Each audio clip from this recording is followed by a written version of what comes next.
Is the globalization and the improvement in technology that changes the way we hire people and way we manage our workforce? Absolutely, and a lot of it has to do with the new demographic. If you look at millennials, the idea of having to physically come to work, well, first of all, that increases your SGA cost.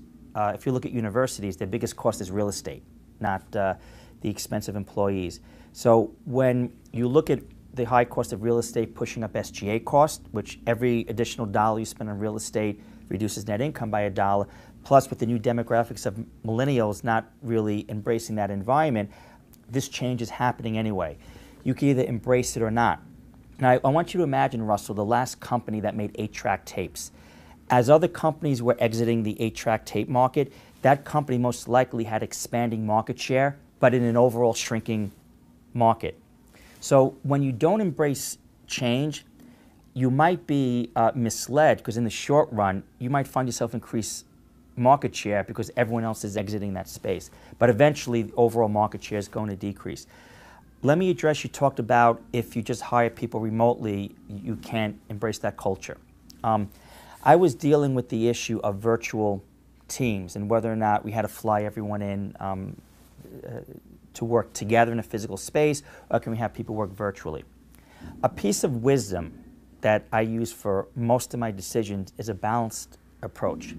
Studies have indicated that teams work very productively virtually if they meet perhaps every 6 to 8 weeks, just for a couple of days. So instead of having this Western binary approach, either we work remotely or they must come to the office, what about having a 2 to 3 week orientation where they're in the office, and then have some type of schedule, perhaps more off-site meetings, or have a schedule where people do come in, and that way one complements the other. That would be my response to this CEO, because you definitely limit your talent pipeline if you're forcing people to come in addition to increasing your SGA costs. So again, it's sometimes very Western to have an either-or binary approach, but a balanced approach is a very good piece of wisdom that I take to most of my decisions. Right now, information, because of especially the way fiber optics was overbuilt in the 90s, you can have an MRI taken in the United States and read in Bangalore, and the results given back the next day. So information could pass in an instant, right?